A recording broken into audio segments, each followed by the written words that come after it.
13 years ago, on a short bus in a small town in Washington, two idiots met. A bunch of stupid stuff happened. We want you to listen to those stupid stories. And we're back. Thank you for that semi-questionable advice, Dr. Love. Be sure to apply it as you see fit, but also results may vary. Brock, would you love to introduce our next guest who has joined the second half of the show? Absolutely. Drew Lopez, say hi. Hi, everybody. Drew is an amazing comic out of Bremerton. A really good friend of mine. We've done quite a few shows together now. Yeah. Do you remember your first show you did? Wasn't that In Porch Taste? First show ever? Like open mic?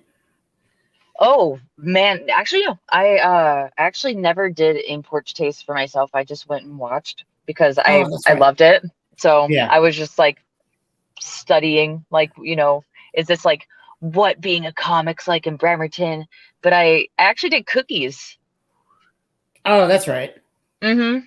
Yeah, I did cookies for like, a hot minute. And then I started doing their comedy competition. Yep. And then I started doing dog days and the hi-fi, man. I miss the hi-fi. The hi-fi. I miss the hi-fi too. You never knew what was going to go down at the hi-fi. Oh, no. I mean, like, yeah, I did my first mic back in 2017. No, I'm so sorry. I lied. Mobster Mics. That's the Remedy now. Yeah. Like, wild. I miss Mobster Mics a little bit. I'm glad the Remedy's there. I love the Remedy. Me too. It was just so like grimy. It was it was like the Sons of Anarchy of comedy. It was just. It really was wild. It was one of those things where if you can do well at cookies and you can do well at Mobster Mics, you can do good anywhere. That was the beautiful thing. Yep. Oh, I was such a mess. Oh my God, when I first started. But yeah, that was when I did my first like open mic here because I got out of the military in 2015. And yeah, I went to film school for a little while. Mm-hmm. And then was like, I think I want to try stand-up. And so, yeah, it's been amazing. Yeah. How long have you been doing comedy now? This is where I feel like a dick answering this question. Get this. Okay, so you guys can judge this because I told this story last night to somebody who's like, so how long have you been doing comedy? Like when people who just like, oh, you guys are so good. You must be doing comedy forever. Tell me a joke right now. Shit like that. I did my first set in high school. And I was a senior. And it was like for... God, I'm going to make such an ass of myself. I was a theater kid. So this is like when you graduate, they give you like a showcase. Okay. And they're like, what do you want to do for your showcase? And I was like, I want to try stand up. And they're like, okay, go for it. What do you want? Like 10 minutes? And I'm like, yeah, sure. Never doing stand up before and being like, yeah, sure. Fuck it. I'll do 10 minutes. I was shitting the bed. But like, we should have given her 3 minutes. No, that's not the thing at all. It went great. So you should, because there's all people that were like my family and friends and all the people. It's like a talent show, but it like wasn't real, so I feel like it just gave me a bunch of delusion and being like, yeah, I could totally do stand-up.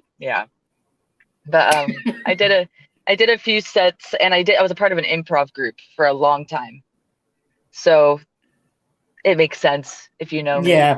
Do you remember what year you did the open mic at Mobster Mics? Were they open in 2017? No.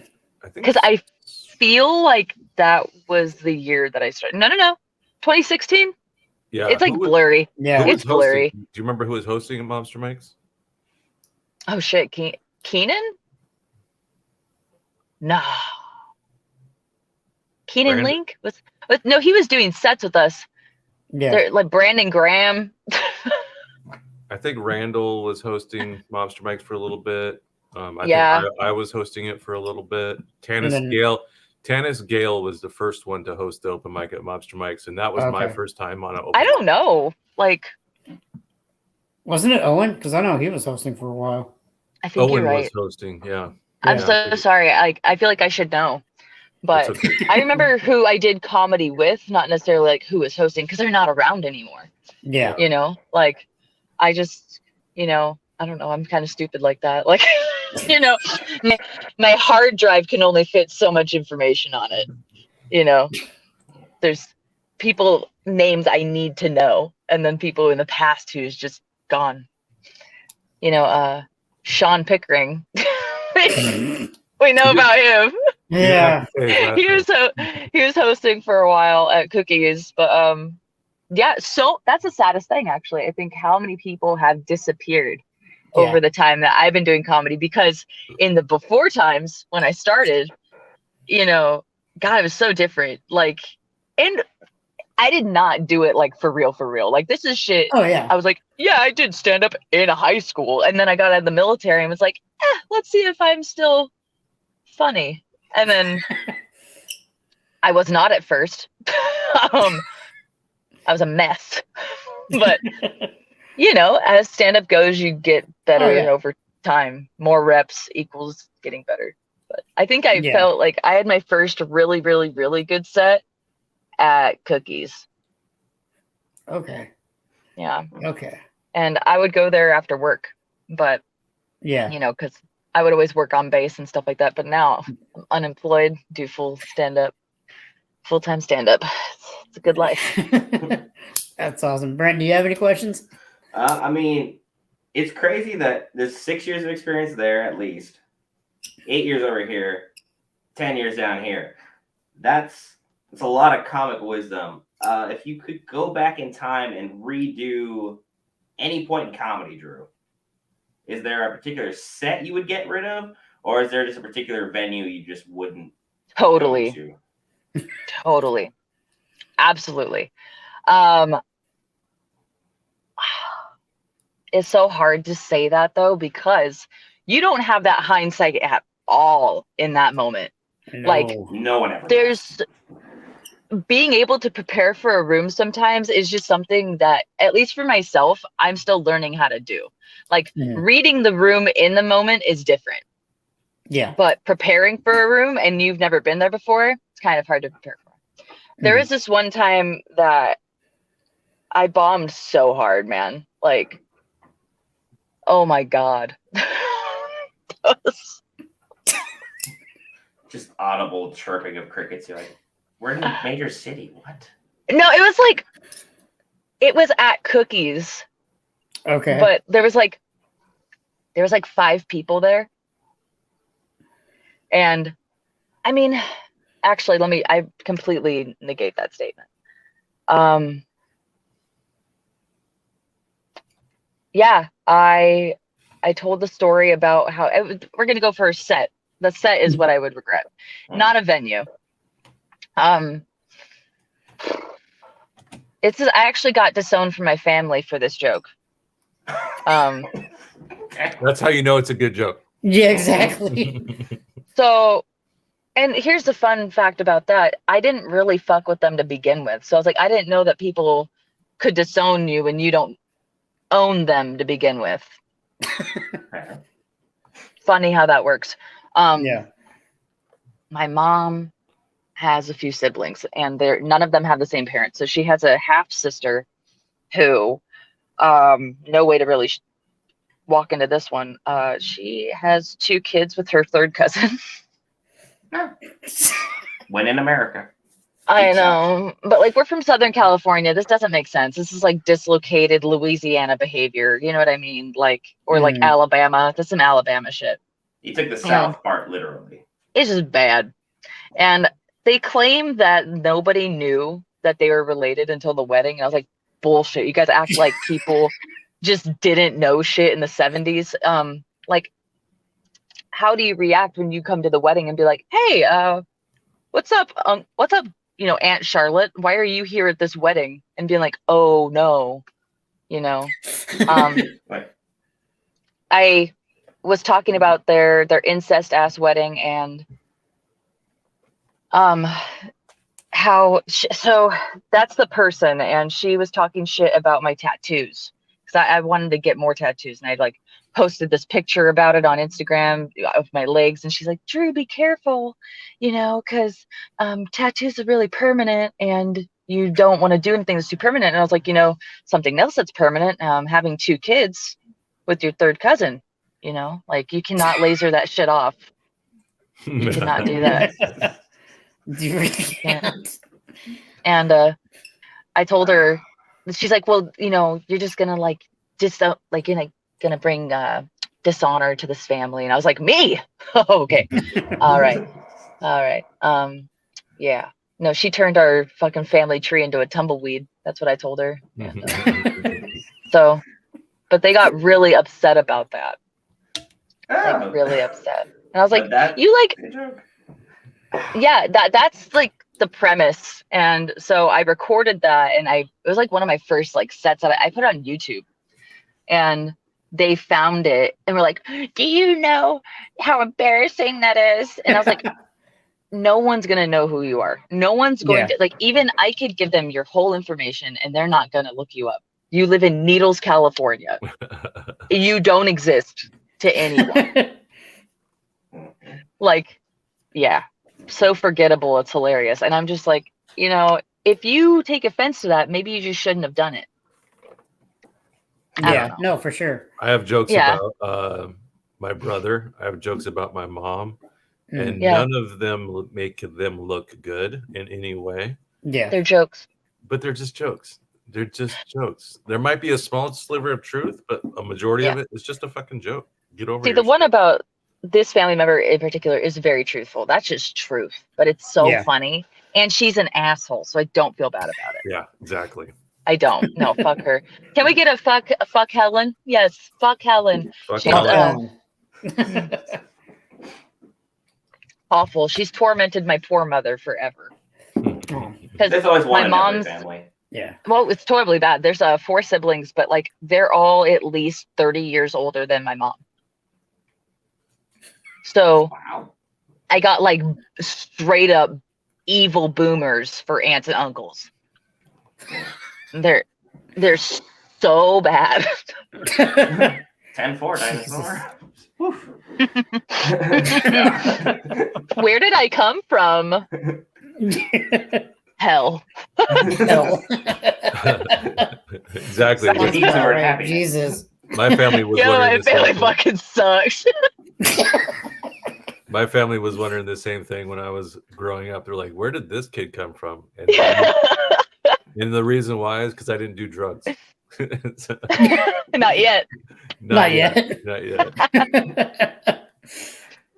Shit, no, I'm like a first generation stoner. Everybody else is just a horrible alcoholic. So I've never heard that term before. First generation stoner. We need to make that common terminology. Pass that forward. This curse ends with me. Yeah. Yeah. You need to make that into merch. Do I? First generation stoner. That would actually sell really well. Really? Okay, I'll do that. So. You just need to do that, and everyone would be like, "Huh." I am too, bro. A lot of people turn to pot because they're like, I don't have much of the personality thing to go with. So like, girls at least in my age range, they just smoke a shit ton of pot. Oh my god, this is who I am now.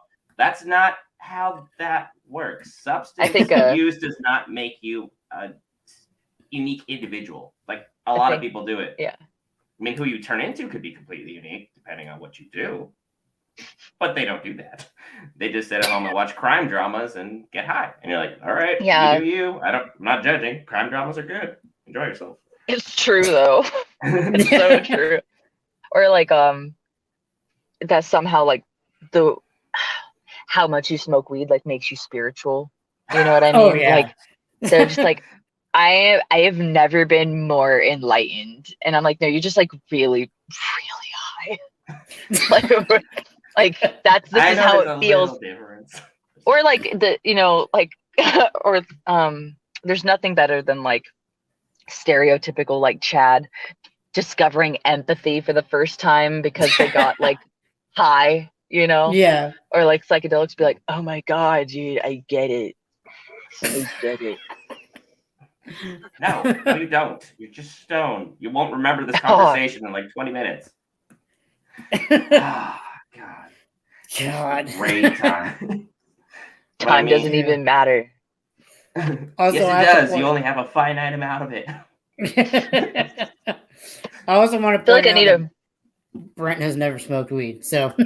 Oh, bless your heart. The only time I was high was when I had the kidney stone. And that's because it was like, all right, you're going to feel something in 3, 2, whoa. I'm so sorry, buddy. Everybody. Didn't feel anything happen. Yeah, Brent was a fucking saint until I started hanging out with him. I didn't drink. I didn't smoke. I didn't cuss. Hell, at this point, I was like so in love with video games that I was like completely asexual at that point in time. I was like, eh.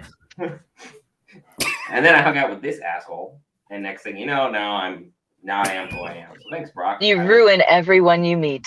Yes, I do. Or in my case, made me more. That's why his parents are getting divorced. They were fine until he moved back in with them. Yeah, exactly. Yeah, Brock. You are the law of anarchy. You're the Stitch that comes out of every crashed spaceship. Brock, we should make jackets. Yes. Yes. We should have, or like a patch. We should create like patches being like a divorced parents club. Like, I like that. That would also sell really well because like, is it like 70% of marriages ending in divorce or some shit like that? It's a crazy high number right now. Broken Family Squad. Yeah, there we go. That's it. Broken Family Squad. You can just do like a whole line of shit. Just dark. Can you message me First Generation Stoner? Because I like that. Yeah, I'll do that right now. That's mine. I gotta copyright that. I need money to make merch. That's the thing.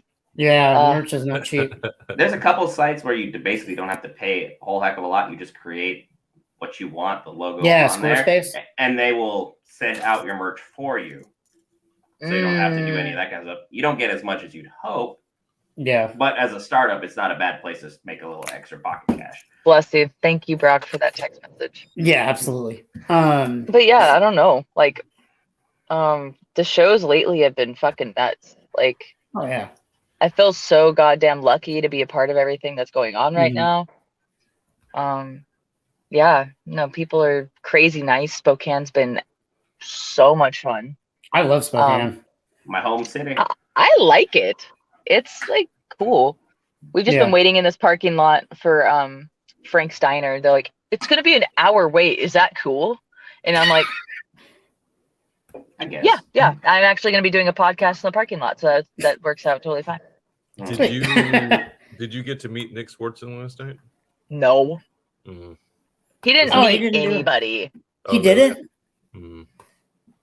So this is something that I actually have noticed since COVID happened. Headliners just don't mingle with the crowd. Yeah. It makes me really sad because I'm like, it's because there's so much money on the line. You know, they can't mingle and then get COVID and then lose 2 weeks of revenue. It's true. You know, so. Yeah.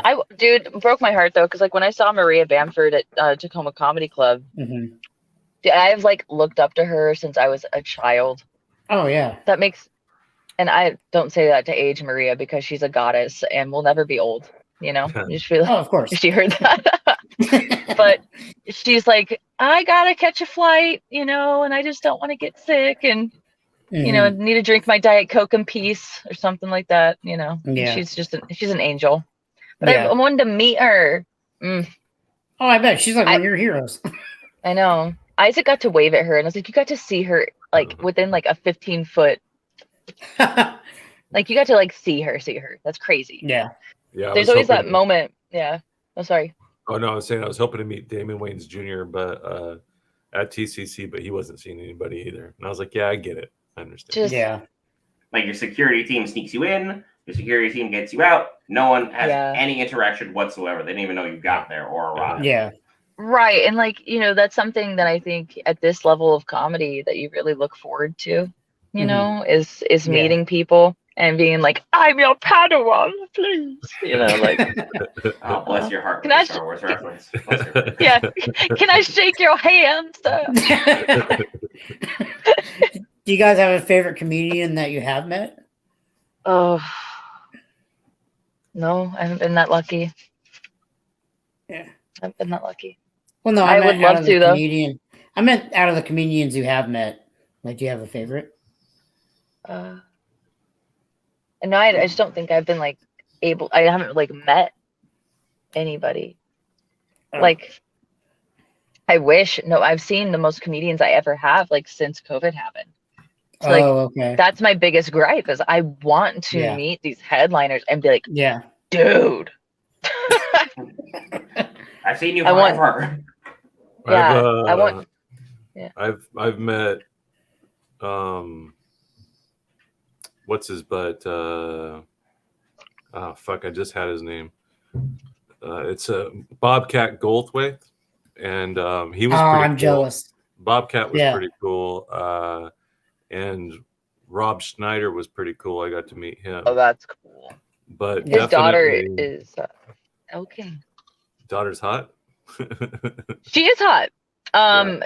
But she's a country singer. Oh, that's right. That's right. Yeah. I did not know that. Elle King. I'll have to look her up. Pretty good. She's crazy good. I sing her all the time at karaoke. All the time. Okay. And but Duncan Trussell was probably my favorite, just because he sat down and did a interview with me. It's literally crazy. Some people are just super, super nice about that. As far as like, while we're talking about stories, Brock, you mentioned something about a water balloon. Like, is there something you want to elaborate on pertaining to that? Yeah. I mean, it's Joe's story, so I think he should talk about it if he wants to. So I think enough time has passed. Yeah. We don't have to name drop or anything, but it's what is it called?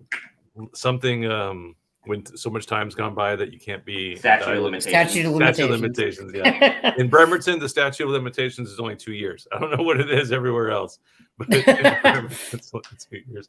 But let's just say Water Balloon Gate it happened on Wednesday, June 21st, 2017. And what had happened was when I grew up in Tacoma, something we did for fun was we bought these 3-man water balloon launchers and we would launch water balloons at each other from across the park. Mm-hmm. And it was like a water balloon fight on steroids, basically. And it was a lot of fun. Basically, you just have 2 people that hold up each end of the slingshot, and then one person in the middle loads the water balloon and then pulls it back and lets go, and it just launches the water balloon like hundreds of yards. And so this was always something that I did to prank people, my friends, my family, at family events. Like, we would have family reunions, and I would bring the water balloon launcher and just launch water balloons at my family without them knowing where it was coming from. And it was fucking hilarious. And so this is just something that I've always been known for. And so locally, there was a comedy producer who wanted to start doing shows on his porch. And we were friends, at least I thought we were friends. And I supported him. And I supported his show, and apparently I found out I wasn't invited to them. I wasn't welcome to them because apparently I didn't fit I no longer fit their, they looked at me as like a bad guy. I don't know why or how, but, and this was news to me. I didn't know, and I wanted to support the show. So when I found these things out, I was like, oh, okay, well, I'll just water balloon the show. And so I water ballooned his show, and they didn't know it was me. But it takes 3 people to do this, right? So yeah. I I water ballooned the show, and then after the show, they were like, "Oh, some kids pranked us and water ballooned our comedy show, ha ha ha ha," and kind of just laughed it off. Yeah. I've found it surprising personally that they didn't know it was me. Like automatically, they didn't know it was me because it seemed obvious that it very well could have been me. If you're that's what I would think. If you're just put on your fucking detective hat. And but no, so I was surprised that they didn't know it was me. So I was like, whatever, I ain't gonna say anything, you know. They just laughed it off as a prank from some kids, no big deal. Yeah. And then one of the people that was on the slingshot just couldn't hold it in anymore. Yeah. He just had to let everybody know that he was part of this whole operation. And he did so on stage at an open mic at Mobster Mike's. So once he did that, then my phone blew up, and now the tone of the people that were running the show went from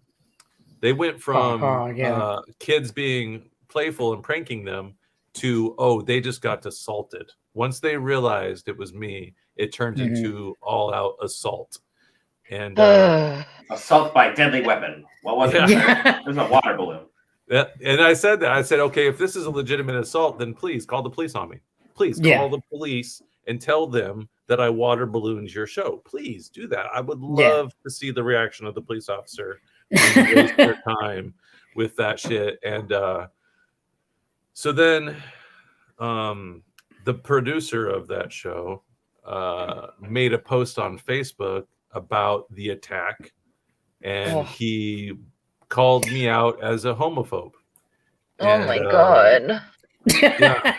So, and I laughed at it. I laughed at his post. I thought it was hilarious. I was like, dude, you're so far off the fucking spectrum right now. It's ridiculous. All these people stood up for me, and they're like, yeah, he's not a homophobe, bro. Like, he's an ally. He's always been an ally. He's always supported everybody in that community.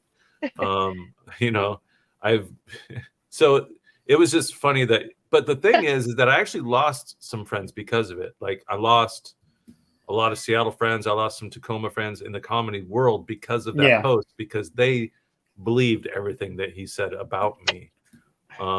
And so that was kind of damaging a little bit, and that sucked. But I was understanding that was just the consequence of it all. Yeah.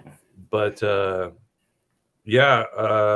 basically I got blacklisted on a couple people. I got blocked by a couple people, and people were like, hey, aren't you going to like defend yourself? Aren't you going to come out there and say that you didn't, you're not a homophobe? I'm like, no, that's not my job.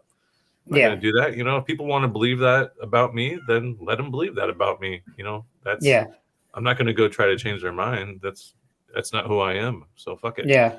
Well, I mean, people are going to think what they think anyway, so. I mean, they clearly didn't know you well enough to just believe someone's word online, no doubt, and just be like, "Yep, this is fine. Completely truthful." Like, don't believe everything you've seen online ever.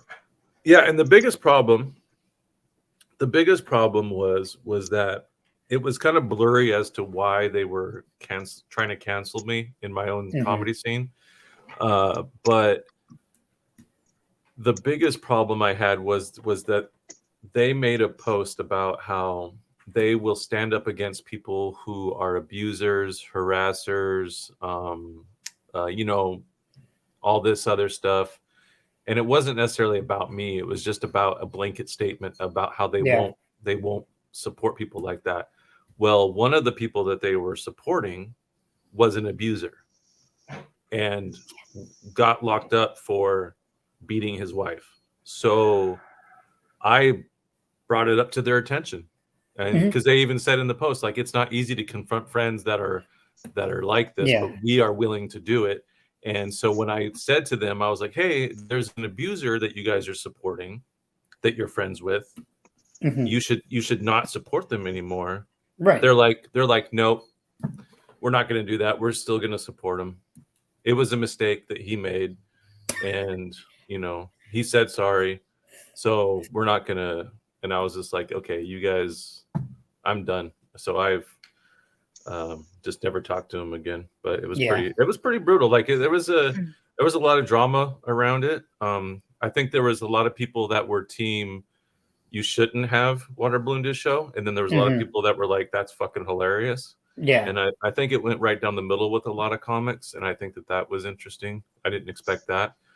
But yeah, it was a prank, and sure, I shouldn't have water ballooned his show. Probably that was kind of childish. But what the fuck are you talking about? The shit's hilarious, Joe. Don't you fucking? What the fuck are you saying right now? Fuck these people. They suck. They suck ass. I would literally arrest these people for calling me as a police officer, being like, "Summer, water balloons." And I love the comedians that have that take. I love the comedians that have that take and know that we're comedians. Exactly. We prank each other, you know? Yeah.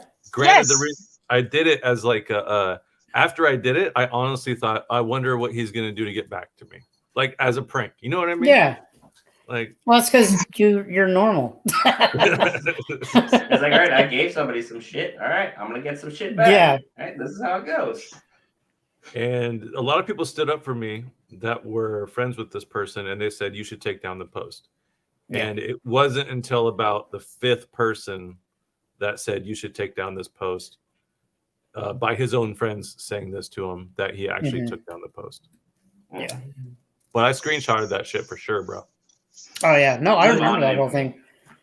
Well, because that was like the only time since I've been around in comedy in Kitsap that there's ever been real drama in the Kitsap comedy scene. Yeah. Was that. It's funny how there was no drama. Yeah. And then this one person comes in and they just are so toxic and so narcissistic that they need the drama. I'll tell you what, though. And now they're that gone. Shit does not survive. No, it doesn't. And now that person's gone, and we've been drama and toxic free ever since. Yeah. Toxic usually weeds itself out. There's a time limit for how long people will be able to see it. No matter how good you think you are chemistry wise and be able to fool all the people, there's still gonna be people that catch on and be like, that ain't gonna fly here. Yep, it's only a matter of time. It really is. Yeah. And these then people who are like that anyway are just not fucking funny.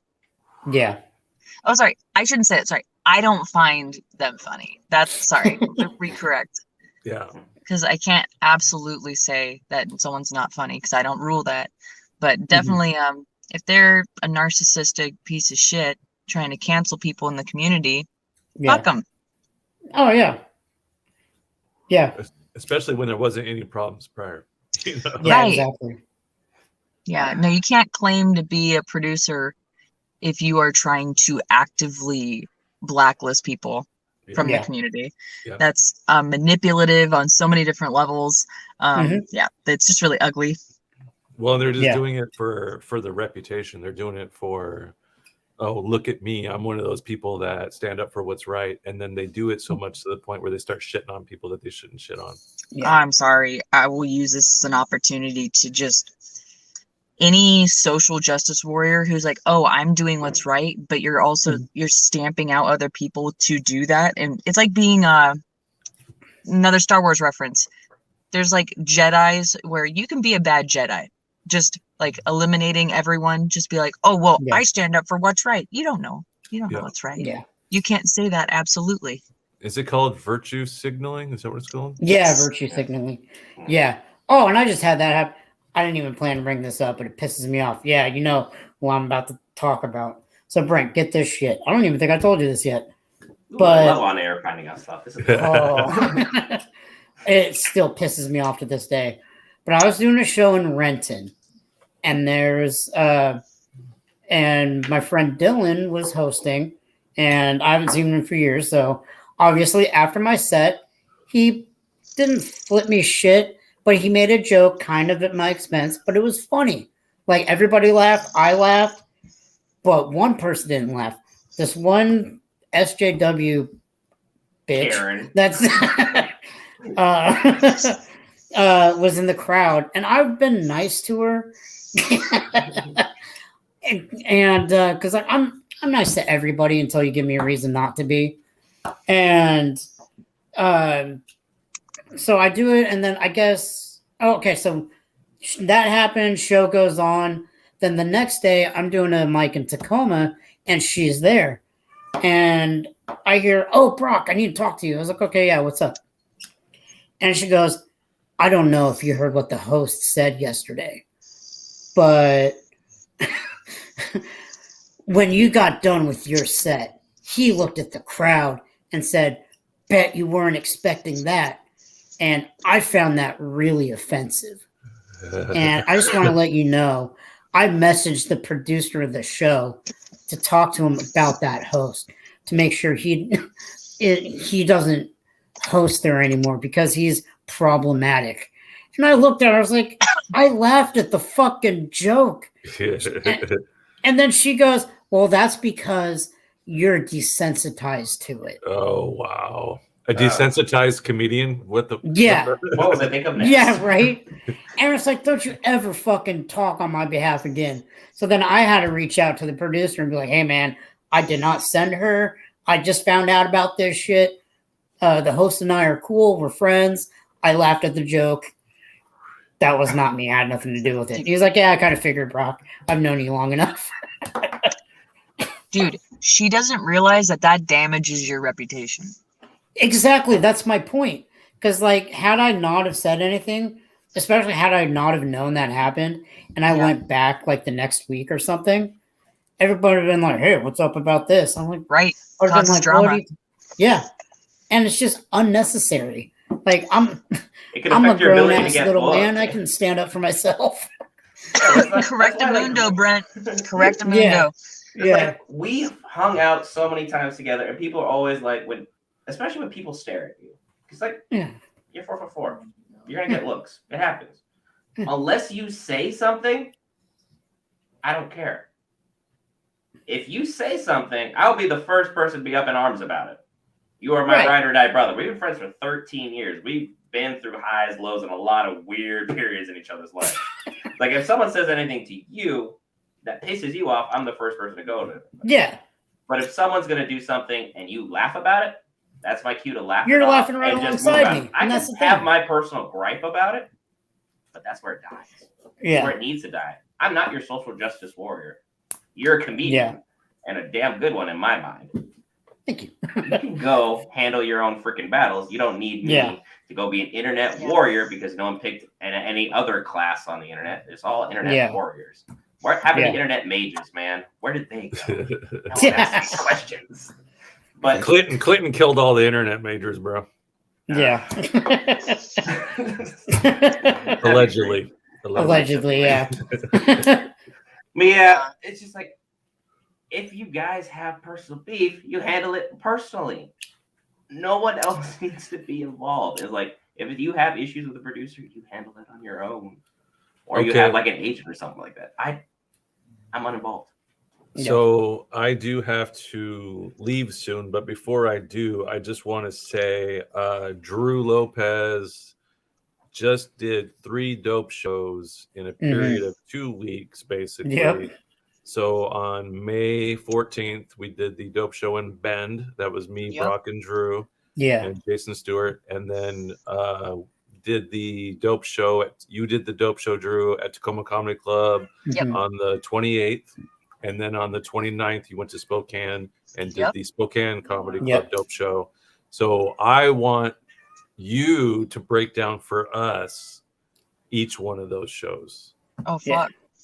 And like, just try to do it as quickly as possible, I suppose, in talking about the first one and how it made you feel and how it went. And then for myself or like the whole thing? For you.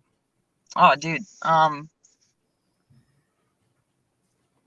Well, first off, going to Bend was a crazy experience in my viewpoint.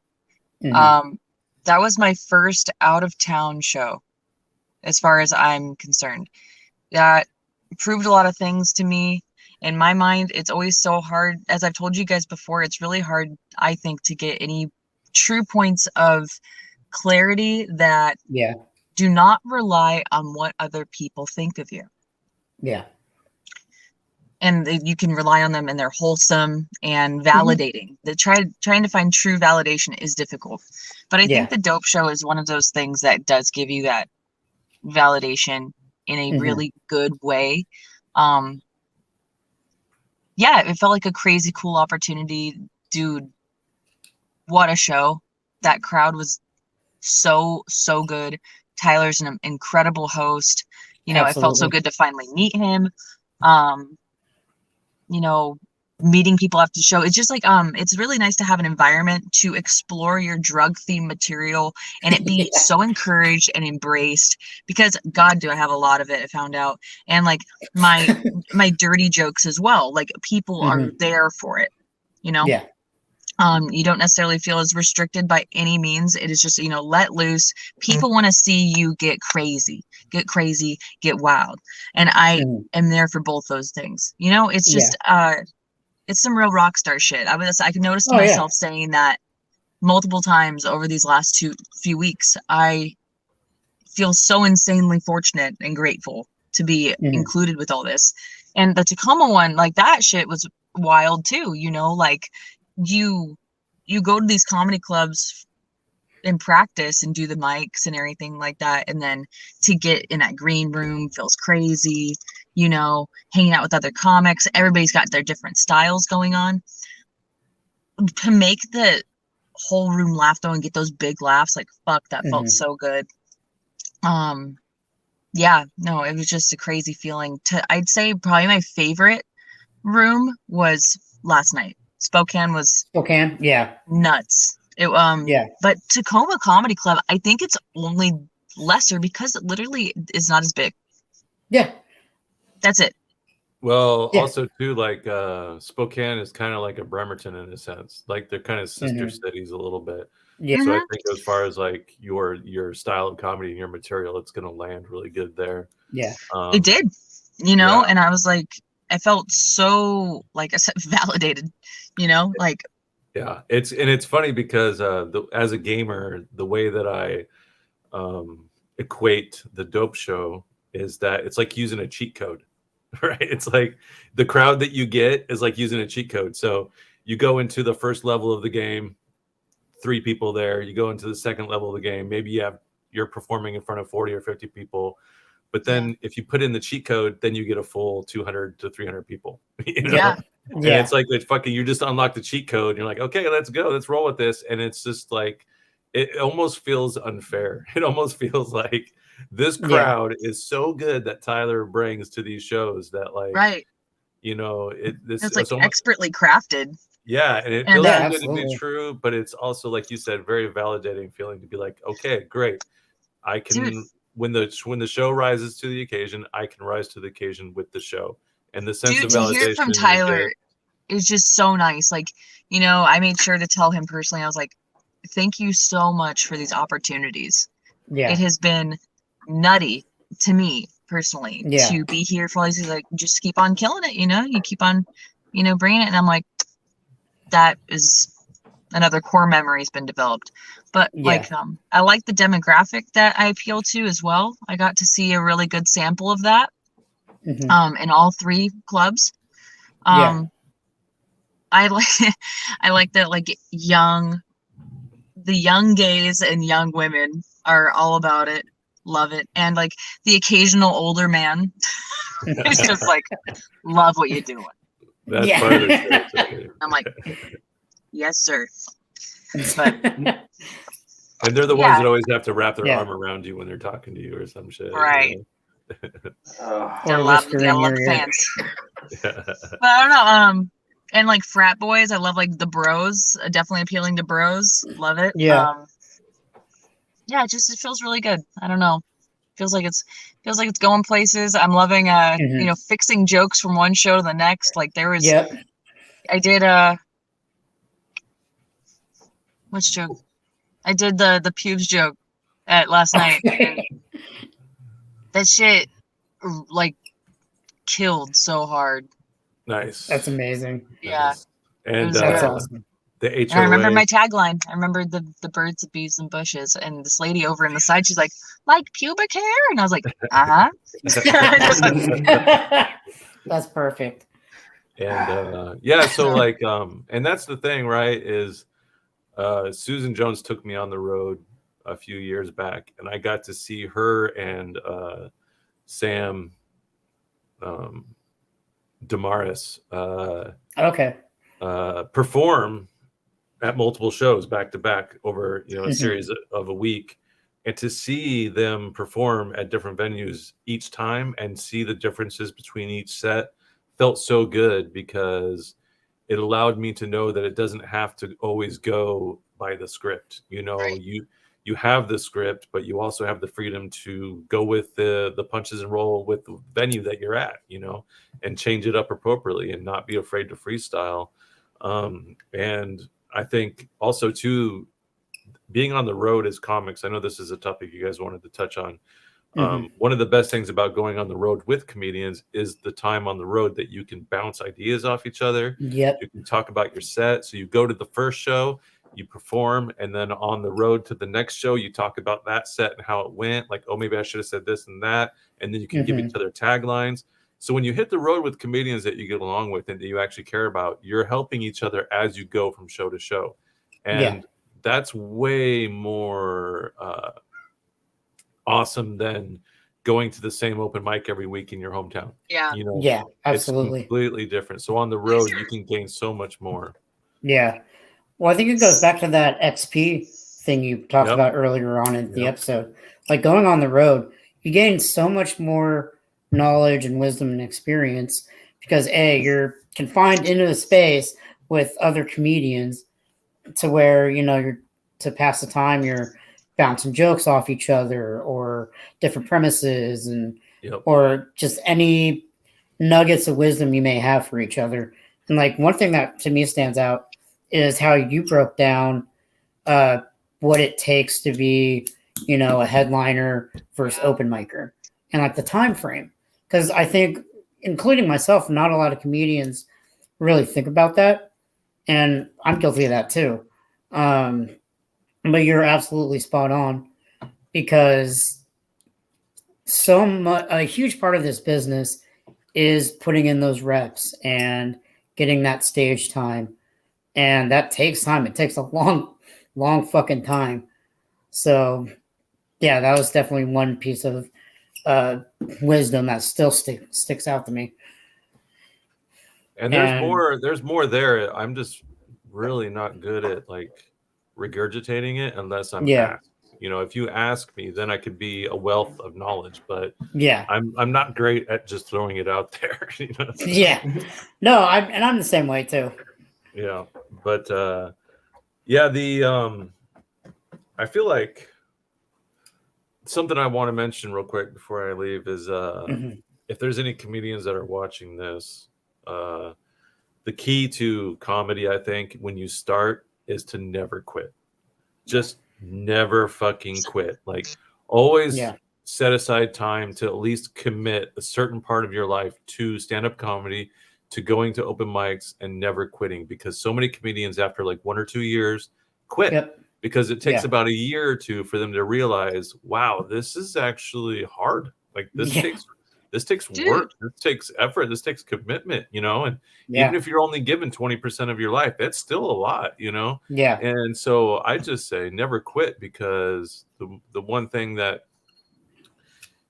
your time will pass regardless of what you choose to do, right? So when you quit, you're potentially robbing yourself of how good you could be 5-10 years down the road.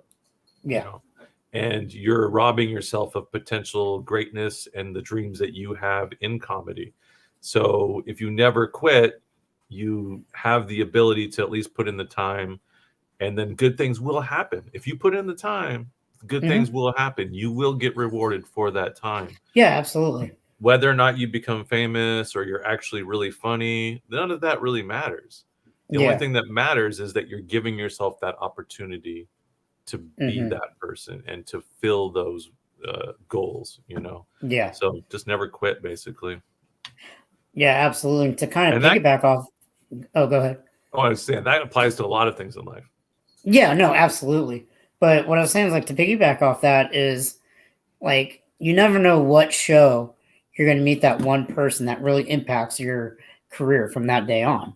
So, like, I mean, you're never going to find, because all it takes is one person, whether it's an agent or somebody who knows an agent or somebody maybe who books shows. Yeah, exactly. Yeah. Producer, anything like that, or That's how it happens. Yeah, exactly. And quitting just robs you of having that chance. So yeah, that's definitely spot on. So it's a really healthy balance of actually learned something really important from my current partner, which is no one owes you shit. Yep. So when you are gifted an opportunity, view it in that fashion. Yeah. That you have earned this and take it seriously. Yeah. And that's why it's so important to practice all the time. Absolutely. Yep. It is so important to try to be as polished as possible. Have yourself figured out, because like you said, Brock, like you said, Joe, it can happen at any fucking time. Yeah. And that's why, I don't know, that's the shit that gets me excited. Like, I get so amped. I'm like, dude, this might be a really cool opportunity. You never know. But it is, it's already so cool to be doing it and then being like, dude, imagine people that I'm going to meet based off of this interaction. Yeah. I'm like, oh, I get so jazzed off booking more shows whenever I do a show. Like, it's just, that's good. And whenever you get paid to do a show, you're basically cashing out on the investments you made on yourself. Yeah. You know, and it's a great feeling, because the first couple of years you do comedy, chances are you're not making any money. But a few years down the road, once you start getting booked and you start getting recognized, you're cashing out on those investments you made in yourself. There is no better money in the world than making money doing comedy. You can't even imagine, like, okay, maybe if somehow you can make money smoking weed, like that would be the only way, I think. But getting paid to make people laugh, honestly, there's no better money out there. No, I wouldn't rather really make money any other way. Yeah. It's that rock star shit. Yeah. Even if like $10, even if it's fucking $10, like I got paid $10 to make someone laugh, bro. Dude, I did live Rude Girls for $25. Yeah, but it's not about the money. It's about it's tight. It's about the crowd. It's about the venue, and it's one of those things where if you can just cover my gas with $25, I'm stoked. Gas and tolls. Thank you. Yep. Exactly. Yep. Exactly. Yeah. Nice. It's like Tyler, when we do the shows for Tyler Smith, whenever he pays us, that's just icing on the cake. That's just icing. Oh yeah. The green rooms were crazy too. Like, there was Nerds Rope in the for stoners to see Nerds Rope. I was so excited. Oh my god. Been a minute. Yeah. All right, guys. Well, I gotta sign off, but peace. All right. Pleasure having you on. Everyone, check out June 24th, the 10-year anniversary, Kitsap Comedy. Will be that Friday. Go check it out. Go support your local comics and have a damn good time, everybody. Thank you. Hey, thanks for being on, Joe. Yeah, love you. Love you too, man. Love. Thank you for your wisdom. Oh yeah, for sure. All right, and now we are on with Drew. Is there any other stories about the road trip to Bend that needed to see the light of day? The whole trip, man, was a trip. From our welcome to Oregon incident. That was wonderful. As soon as we got into Oregon, literally, like, Google said, "Welcome to Oregon." And then a wrench flew off the back of a truck in front of us and bounced off the road towards our car. And I was like, oh, shit. And I'm so glad we didn't take a wrench through the windshield. Thank you. Yeah. So I always see this wrench. Always saw this wrench, and then welcome to Oregon. And we just it was like the Lords of Chaos came together and created that very moment. Yeah.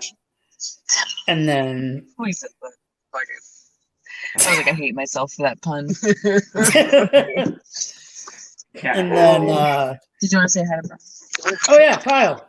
Kyle Adams next to me. What's up? Yeah. It's Kyle Adams, everybody. Definitely check him out. Hey. Also fucking murdered it. Oh, thank you. They're so sweet. That was amazing. Yeah. And we're gonna be hitting Frank's Diner before we head out. Yeah. Nice. It's like a haunted train with a Waffle House in it. That's great. It's oh, a that's good cool place. as hell. That's cool. I'm so sorry. My car is very loud. You're fine. That's what editing is for. You'll be all good. Yeah, and then after that, we had a chicken cross the road in front of our car, which is the sign. Yeah, we for the almost comedy. found out the reason that happens, and then it went back, and I'm like, God damn it! I cried when I saw a rabbit and horses at their little farm where we stayed the first night. Which that was a true road comic experience. So that was scary. We did an impromptu show in somebody's living room, being heckled by children, and then after, like, it was fun. And it was actually a lot of fun. And then afterwards, we all slept in this trailer that was on their property. Joe took the main room. You took the little couch bed thing, and then they broke down the coffee table for me. So I got like 2 hours of sleep that night. But it's not the worst place you slept, because I was gonna say there was a party where you got so hammered that you ended up sleeping on the doggy bed at that house. You just flopped there of your own free volition. No one put you there, and you went out the whole this is night. gonna be funny, and I just passed out.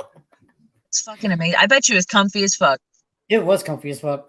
My dog beds are primo. I'm like, move over. Dogs are living better life than people. Dude, the fucking little window in the trailer like opened overnight. And so there was water on the floor when we woke up, and I was like cold as balls. Oh yeah. But they're very kind. Never done a cappella comedy before. That was awesome. Yeah, that was definitely awesome. I absolutely told small dick jokes to that young boy. To the baby. Roasted that child. And I was like, he probably needed it. Yeah. He made a face and everything. He couldn't talk shit back because he's like 2. And I was like, what are you going to do? You have to live with this Your information. mom This is wanted your this. first core memory. Yeah. Someone said you had a small dick. Yeah. And that person was Drew. Yeah. Humble yourself. Look inward. Yeah. And then after that, we went to, on the way to Bend, you have a fucking hilarious story about 7-Eleven. Do I do it right now? Okay. Yes. I was telling Kyle too, like, where were we? Where was that 7-Eleven? Because we were on our way to Bend. It was right outside of Bend. And I needed gas. So we went to this, like, in the middle of a neighborhood 7-Eleven. Mm-hmm. And there was maybe 3 cars there, but there was approximately 37 people inside this 7-Eleven. Okay. There's way too many people in there, and people were treating it like a restaurant. Like, I don't understand. I didn't even know 7-Eleven like had food. Like, I did not know that. Yeah. But they're like making pizzas, dude. Like, they are making pizzas. And I was like, what the actual fuck is going on right now? And this dude walks in giving me like DoorDasher vibes, right? Like with his phone, he's like, all right, I'm here for the pizza. And the whole staff just like goes towards this one guy, and they start like vibing over like that he's picking up pizza. And I don't know if this is just like some Oregon shit, but you have approximately like 20 people in line just like with their shit waiting to check out. They're not getting helped at all. And it's all about the pizza place right now. The woman who was pumping our gas stopped pumping our gas, came inside, started helping with the pizza. And she was talking in a way that like she had done a lot of drugs that erode your teeth away. And so words were just falling out of her mouth. Like, she wasn't really speaking as much as they were just falling out. And she's like, you here for pizzas? How many you picking up? And he's like, oh, just for me and my boys, you know, there's like 7 of us. So I don't know, I'm going to get like 4 pizzas. And they were like, they ran out of boxes. So she was like, I don't have the boxes for the pizza that you need. Would you like smaller boxes? And then this other dude taps in and is like, oh yeah, then everybody can get their own personal pizza box.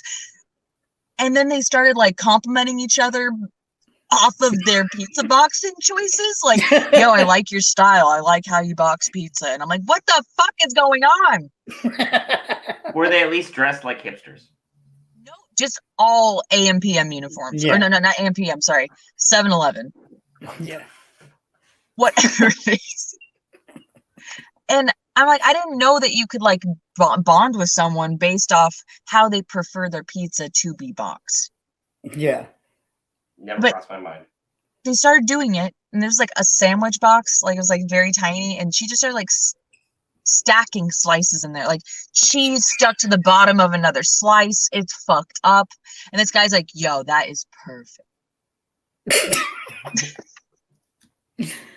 And the whole time there was this kid, I think he was a ghost, I don't even think he was real, just in like a head to toe velvet tracksuit looking like Joey Diaz in his youth from the fucking 70s. Just chubby, just looking like a bloated body at the bottom of a river. Just looking. They go the big ass Dr. Pepper, and I'm like, I gotta get out of here. This is bad. This is like, it didn't seem like I was anywhere. Like I was like in a purgatory dimension where like you're like a day at the DMV. Like this is forever. Yeah, nobody actually was there. It was just a fucking Twilight Zone. But yeah, don't get pizza there because you will be in a situation. I don't even know. Yeah, I don't know. It was an acid trip of a time. Yeah. The only reason I knew 7-Eleven even offered food is because anytime you go anywhere with Brock, gas station food is an absolute must on his Okay, road not trips. as much anymore, but yeah. No, yeah, I can't do it. I'll die.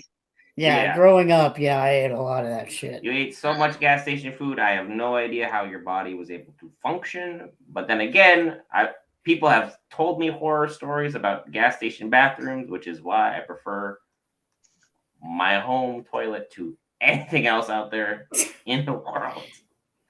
That's why Brock's actually going to live a lot longer than other little people, because he has so many preservatives in his body.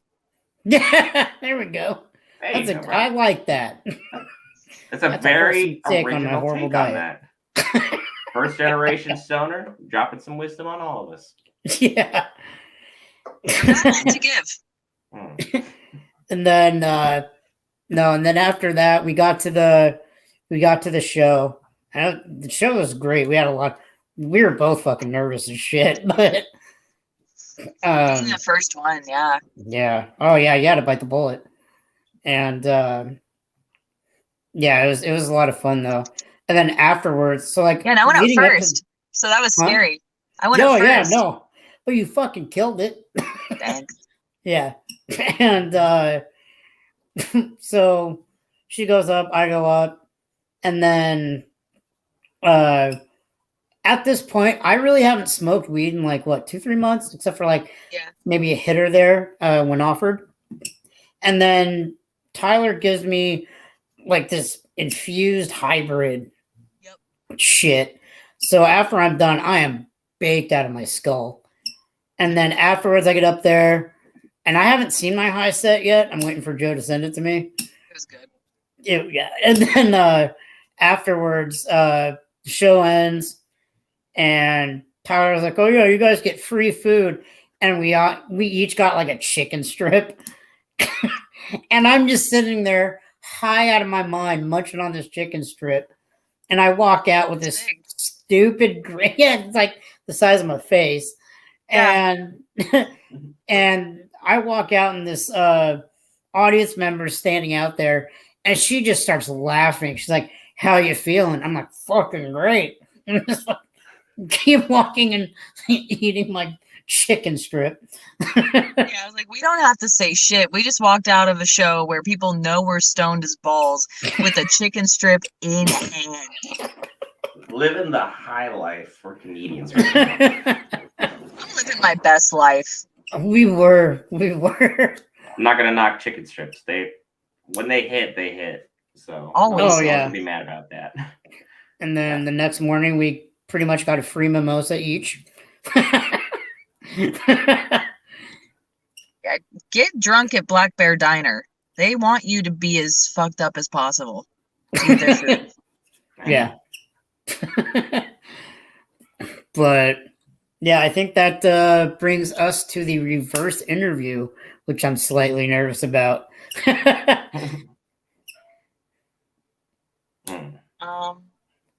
So give me the rules. There are none. It's just no rules. No rules. Free for all brawl. So you guys have been friends since you were like kids? Yeah, like teenagers. Okay. Have you guys ever been romantically involved with the same girl? Yeah. Yeah, we have.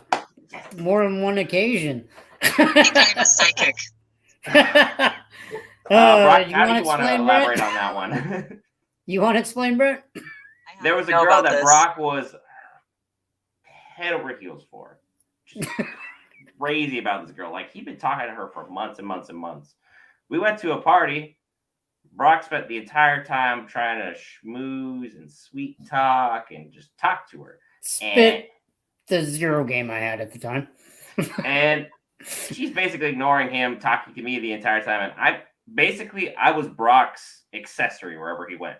It's like, everyone invited Brock places. They'd be like, hey, can Brent come? I was just always the side piece to make sure he stayed out of trouble making stupid decisions.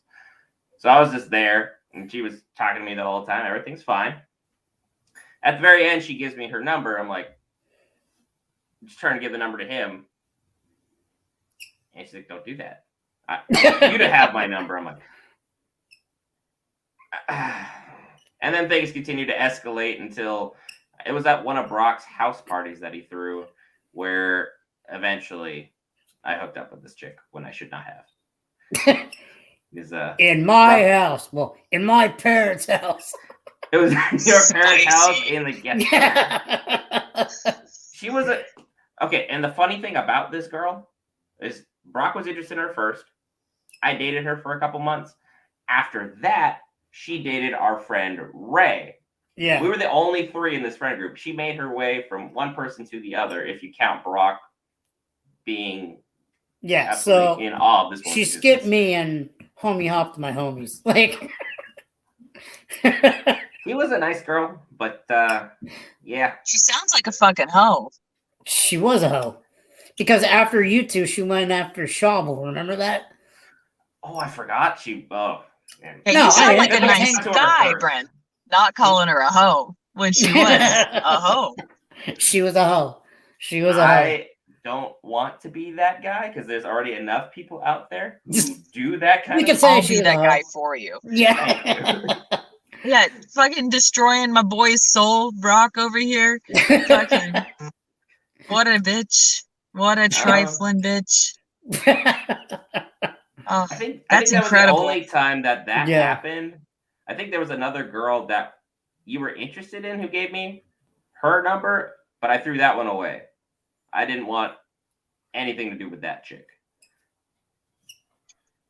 Yeah, I can't even remember her name. It was a girl at the pool, the one that your dad seed blocked you on. She gave me her number, and then I threw it away because I wasn't interested in her. Oh, it was her? Yeah, somebody else. She was like 3 years older than I was, and at that point in time, I was like, hey, that's a red flag. You're in college. I'm still in high school. Something's going on. Like, I'm still 18, but this ain't right. Okay. Never thought that. Biggest fuck my life moment. Oh. Oof. Is this for both of us or? Okay. Coming I out already of know the DUI, so I'll skip that. Coming out of high school, I was in a relationship with a girl. I won Bible Scholar of the Year. I went to one of those private Christian schools. I won Bible Scholar of the Year this very year. And at the end of the year, I knocked up the girl I was dating. Had no plans for anything going on. So that was the biggest fuck my existence. Yeah, up. I remember that. Did she keep the baby? No. No. She chose not to. I was okay with whatever decision she made because either way I was going to man up and be involved in her life. If I'm willing to, do the nut, I should be able to, be there for that at least, very least.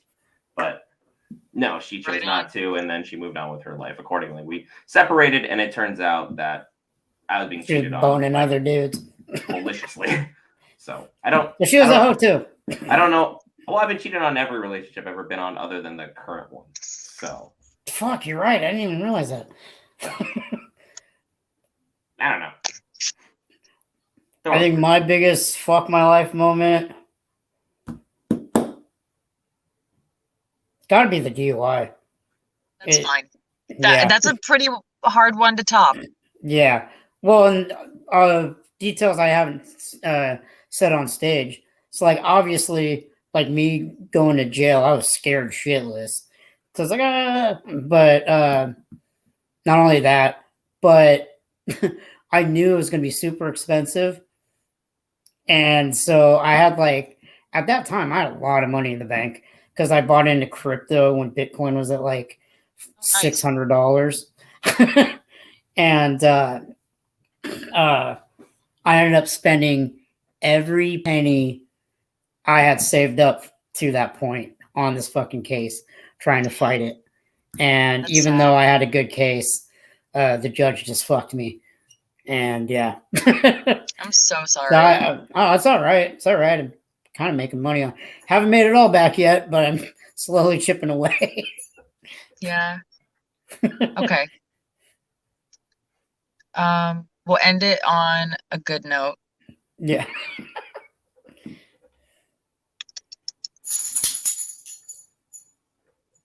Because Brent, you don't do comedy, so I guess this one like can't be for both of you guys. What do you do, Brent, aside from like this podcast and stuff like that? Is there anything else in your life? Like, do you have any other like hobbies that you're really proud of? That like you have like a moment of pride about? I mean, I shouldn't have pride about most of my hobbies. Most of my hobbies are literally gaming oriented for the most part. I think that's perfectly fine. My fiance is a professional Magic player. Oh, fantastic! Actually, Magic is hard for me to get into. I never really. I played a lot of Yu-Gi-Oh, but I was never any good at it. Mind you, I just Fair thought the enough. cards, the I did artwork it was for super clout back in the day. cool. Everyone was just looking for that, blue eyes white dragon kind of thing. Like I would had one of have those Funko killed a man Pops for up it. Like, there. what would you do for Oh, a yeah. Klondike bar? Fuck that. What would you do for a blue eyes white dragon? Unholy things. Unholy things.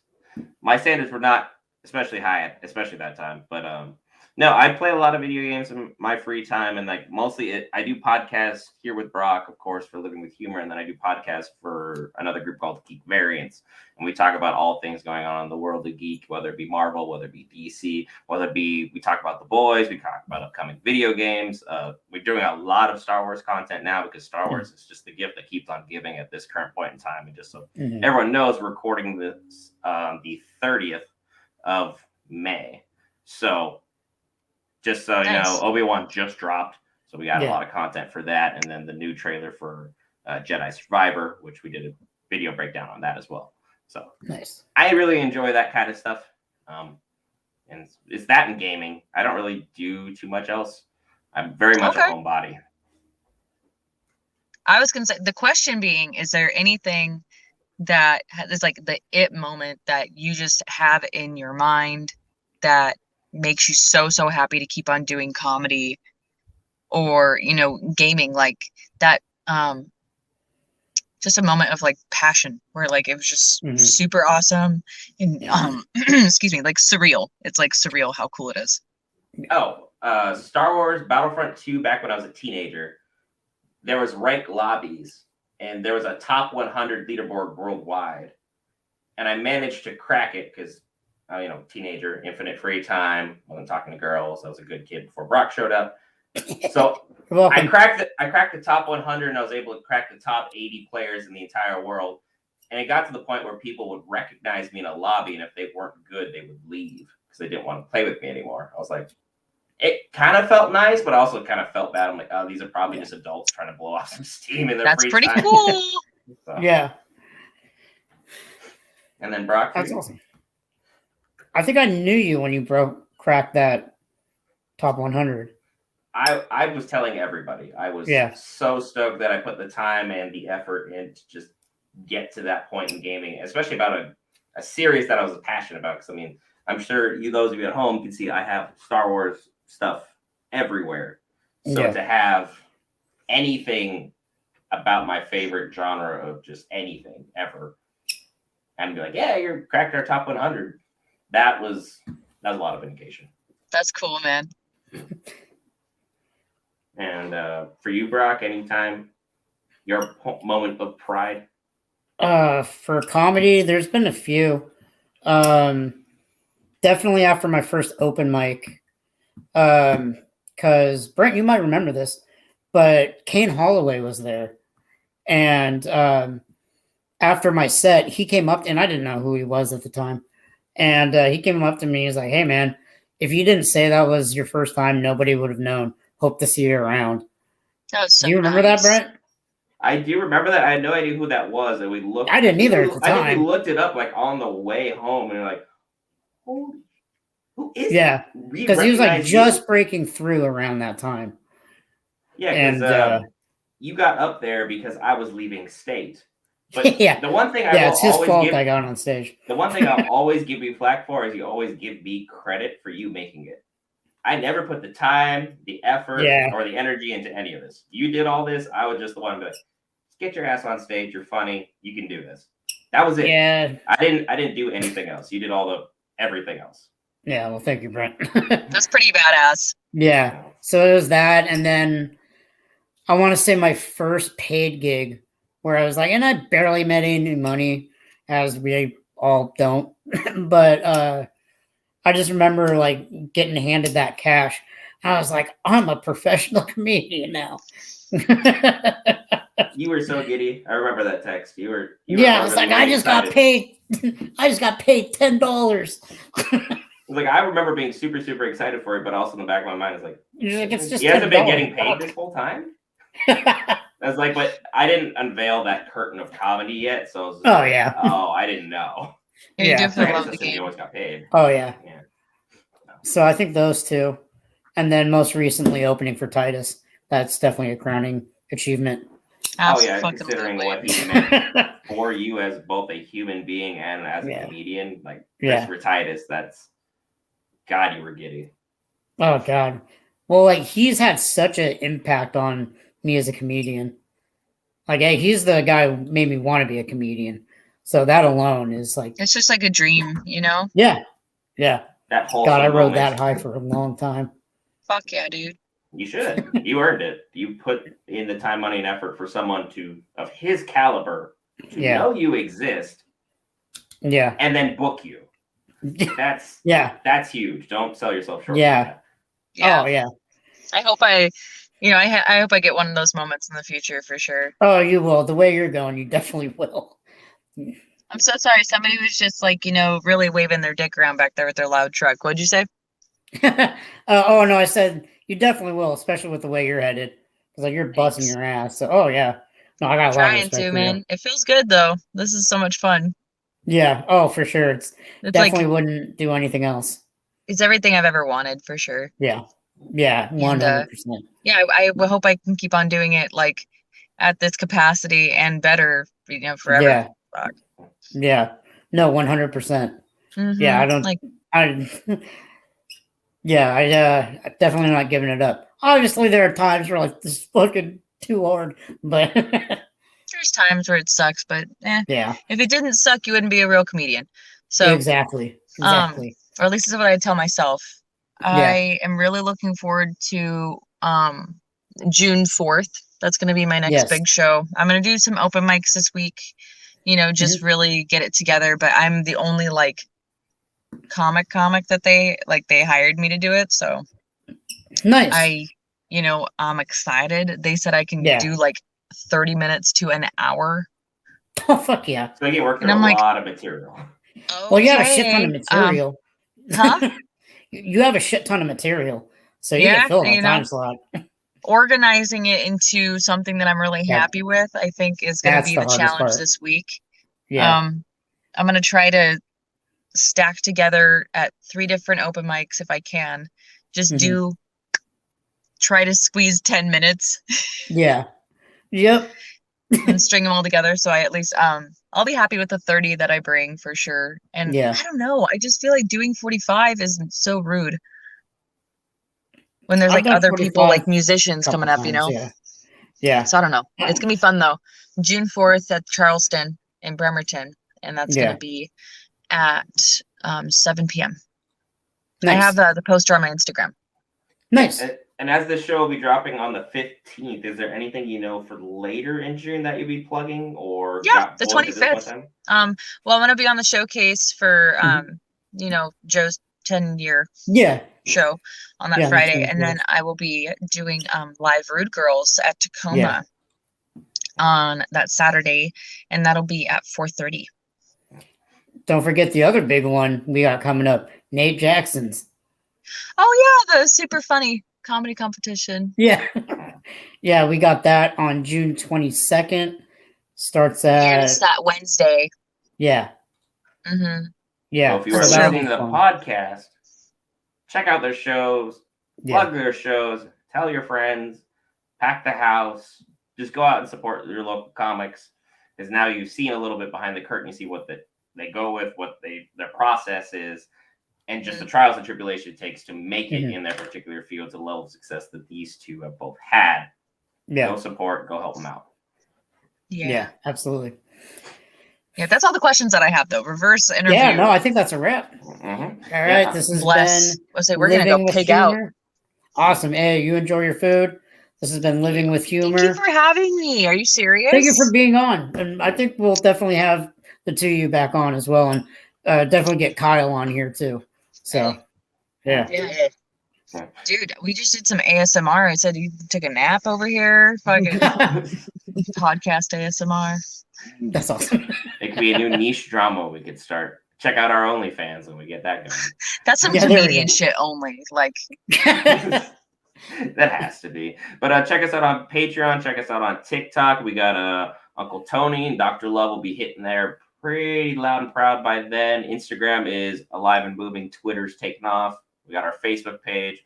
Obviously, you're watching this on the YouTube page or you're listening to us on Anchor, which will redirect you to Spotify and a whole bunch of other streaming platforms for the audio only versions. Don't forget Apple. So we will have a lot of good stuff for you guys down the works. This has been Living with Humor. I've just been Brent, hanging out with the comedians, Brock Terrano, Drew Lopez, Joseph Rogers. We've had a fantastic show. Thank you guys. Be sure to check them out. Peace.